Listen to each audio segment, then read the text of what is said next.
Hi, I'm Jalen, and I'm doing this speech for my speech communication class.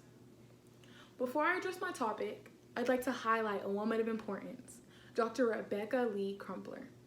Changing the Face of Medicine.org tells us that Dr. Crumpler is known to be the first African American woman physician in the United States. After getting her MD from New England Medical College, Dr. Crumpler published a renowned book of Medical Discourses in 2 parts, which many believe is the first medical text written by any African American author. My topic for you today is Black history and how it should be represented more. As Black History Month was the whole month of February, I felt that some may not understand or know the importance of that month and the history that came behind it. In researching this topic, I came across written accounts for struggles and the success of African American people. I also asked my friends their views and attended a presentation for an all-Black Army unit. I hope you will enjoy listening as much as I enjoyed preparing and researching this speech.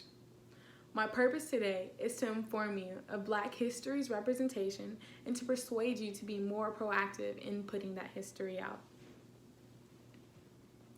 I will be getting my purpose across to you by covering 3 main points: Black history's representation, why it should change, and what can be done to help. For my first point, Black history's representation, we'll be looking at 2 different scenes, the past and the present. So for the past, Negro History Week. AfricanAmericanHistoryMonth.org presents us with an excerpt from an essay by Darrell Scott from Howard University.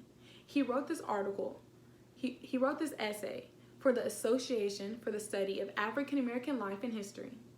It tells us how Harvard historian Carter G. Woodson believed that the truth from African American struggles would one day come out in the open, saying how truth could not be denied and that reason would prevail over prejudice.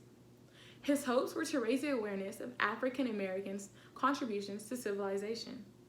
He founded the Association for the Study of Negro Life and History, or the ASNLH. He created and announced the event called Negro History Week in the year 1925. He chose a week in February that encompassed Abraham Lincoln and Frederick Douglass's birthday. It was first celebrated in the year 1926. Now that I took you to the past, let's look at the present of our representation. Black History Month. So by the time Woodson died in 1950, Negro History Week had become a central part in African American life. Now, after the Black Awakening in the 1960s and the Civil Rights movements, the minds of African Americans grew more towards the needs and wanted representation of our culture and contributions to history. In 1976, the celebration expanded to a month because of President Gerald R. Ford. He encouraged Americans to seize the opportunity to honor the too often neglected accomplishments of Black Americans in every area and endeavor of our history. So 50 years after the first celebration, the ASNLH was able to celebrate its first full month. So now that I've taken you through the representation of the past and the present, let's look at why it should change. The first example of why it should change is ignorance. St. Louis Public Radio presented an article explaining the importance that we continue to highlight the significant contributions of Black people in this country. Because if we don't do that, then over time, those contributions will be ignored. The second thing to look at is if we don't start now, history could disappear. Coming from the Atlantic, this can be explained with words from Woodson himself. If a race has no history, it has no worthwhile tradition, it becomes a negligible factor in the thought of the world, then it stands in danger of being exterminated. Woodson said this on the second Negro History Week.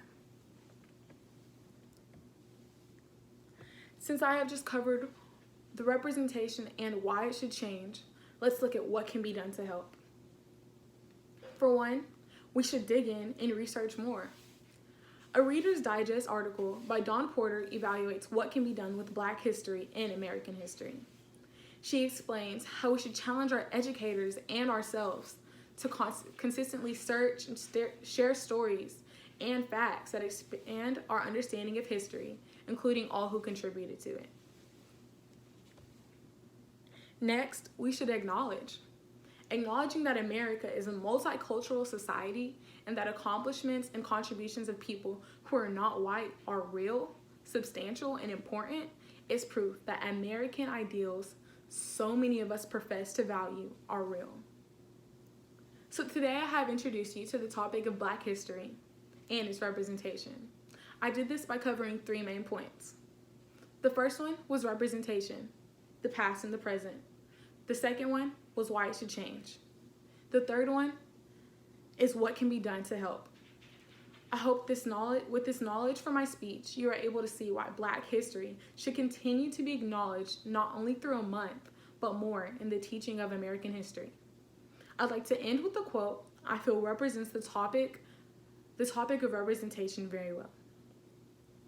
Defining myself as opposed to being defined by others is one of the most difficult challenges I face. Carol Mosley Braun. Thank you.